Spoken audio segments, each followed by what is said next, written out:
అందరికీ నమస్కారం. నేను మీ డాక్టర్ మని. ఇప్పుడు నేను మీకు ఒక ఫోటో పెడతా చూడండి.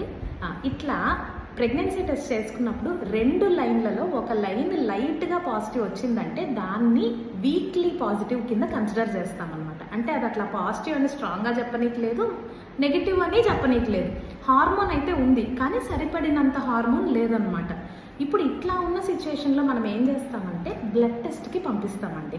బ్లడ్ టెస్ట్లో బీటా హెచ్సిజీ అనే బ్లడ్ టెస్ట్ చేపిస్తాం. ఇది చేసినప్పుడు హార్మోను మనకి ప్రెగ్నెన్సీ వాల్యూ ఉందా లేదా చూడాలి. ఈరోజు ఒకవేళ ఒక 500 600 హార్మోన్ వాల్యూ మనకి బ్లడ్ టెస్ట్లో కనిపించింది అనుకుందాం. అప్పుడు అది ప్రెగ్నెన్సీనా అంటే ఎస్ ప్రెగ్నెంటే, కానీ ఖచ్చితంగా కన్ఫామ్గా తెలియాలంటే రేపటి హార్మోన్ కూడా చూడాలి. రేపు చేసినప్పుడు ఆ 500ది ఒక 1000 అంటే 1500 అట్లా పెరగాలన్నమాట. ఎక్స్పోనెన్షియల్ గ్రోత్ అంటారు. రోజు రోజుకి ప్రెగ్నెన్సీలో హార్మోన్ లెవెల్ అనేది పెరుగుతుంది.